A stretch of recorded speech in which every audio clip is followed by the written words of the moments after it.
नमस्कार, नवदर्पण न्यूज आप देख रहे हैं। आपके साथ मैं हूं आदित्य कुमार। ममता बनर्जी बेहद परेशान दिखाई दे रही हैं। उनके करीबी बंगाल सरकार में कैबिनेट मंत्री चटर्जी ईडी की हिरासत में हैं। पार्थ को जब ईडी ने गिरफ्तार किया तो उन्होंने ममता बनर्जी से बात करने की कोशिश की, फोन मिलाया, लेकिन पार्थ के लिए ममता की फोन लाइन नॉट रीचेबल हो चुकी थी। पार्थ चटर्जी से ममता ने बात नहीं की, लेकिन ईडी ने पार्थ की गिरफ्तारी के समय जो नोट तैयार किए उसमें जरूर इस बात का जिक्र कर दिया कि गिरफ्तारी के समय पार्थ ने ममता से बात करने की कोशिश की। ममता का फोन नंबर भी जांच नोट में डाल दिया गया जिस पर पार्थ ने फोन लगाया था। दरअसल ईडी ने पार्थ को शिक्षक भर्ती घोटाले के मामले में गिरफ्तार किया है। शिक्षक भर्ती घोटाले की शुरुआत 2016 से हुई थी।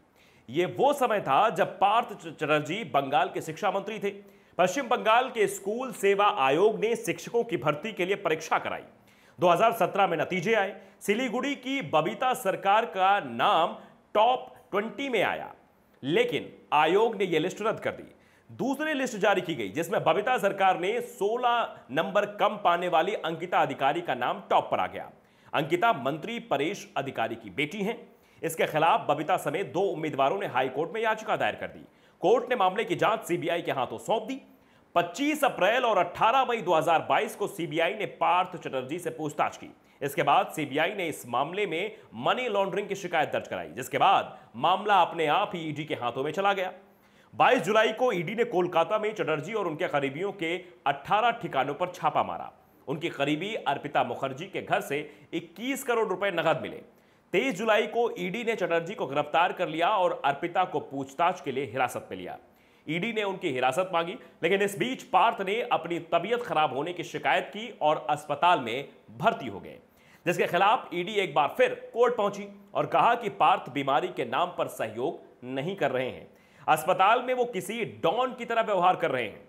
उनकी जांच बंगाल के बाहर किसी अस्पताल में कराई जाए। हाईकोर्ट ने ईडी की याचिका पर पार्थ को भुवनेश्वर एम्स में जांच के लिए भेज दिया। जांच रिपोर्ट एक बार फिर ईडी ने हाईकोर्ट में जमा कराई, जिसके बाद पार्थ चटर्जी और अर्पिता को 3 अगस्त तक के लिए ईडी की हिरासत में भेज दिया गया। पार्थ को लेकर बंगाल में घमासान मचा हुआ है। बीजेपी ममता पर आरोप लगा रही है कि पैसे ऊपर तक गए हैं। अर्पिता मुखर्जी के घर मिले पैसे को कट मनी की कमाई बताया जा रहा है, जिसके बाद ममता को भी अपनी चुप्पी तोड़नी ही पड़ी। उन्होंने कहा कि अगर भ्रष्टाचार का दोष साबित होने पर पार्थ चटर्जी को आजीवन कारावास की सजा हो जाए तो भी फर्क नहीं। विरोधियों के प्रति अक्सर ही ममता बनर्जी का रवैया सख्त रहा है, लेकिन अपने ही करीबी नेता को लेकर इतनी सख्ती अपने आप में अनोखी बात है। ममता ने यह भी कहा कि एक निश्चित समय सीमा के अंदर ही फैसला हो। ममता का इस बात का एहसास है कि जांच के नाम पर इस मामले को लंबा खींचा जाएगा, जबकि पार्थ चटर्जी ईडी की हिरासत में रहेंगे। रोज मीडिया को कुछ खबरें लीक हो जाएंगी जिसमें टीएमसी के लिए मुश्किलें खड़ी हो सकती हैं। इसलिए ममता केस की सुनवाई निश्चित समय सीमा में चाहती हैं, लेकिन भारत में बड़े राजनीतिक घोटालों का जो इतिहास रहा है वो बेहद डरावना है। अधिकांश केस में ट्रायल कोर्ट का फैसला आने से पहले आरोपी की मौत हो जाती है, तो कुछ फैसले आने में 2-3 दशक से भी ज्यादा का वक्त लग जाता है।